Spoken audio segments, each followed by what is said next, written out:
Good evening and good morning to my Australians.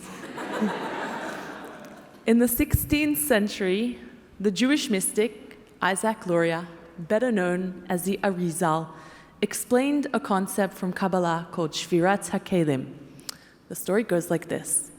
At the time of the creation of the world, God created 10 vessels that were holding divine sparks of holiness.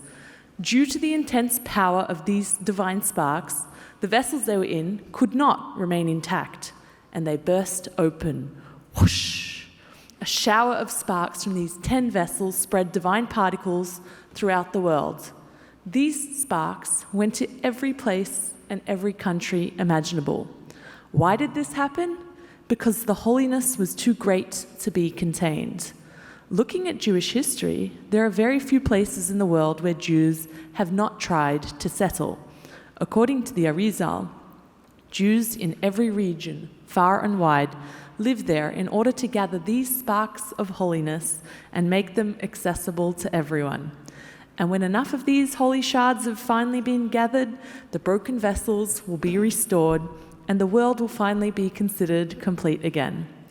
I started studying at Maharat from my home in Melbourne, Australia, just 6 months before a global pandemic began. My country's borders were closed for over 2 years. For months, Australians stayed home as everything was closed and my hometown endured one of the longest lockdowns in the world. And yet, these have been some of the best years of my life so far. Why? Because during this time, every morning, despite it being 5:30 a.m., when I logged into Zoom, I got to study Torah with my friends around the world, and it felt like a reunification of these divine sparks during a particularly dark time in the world.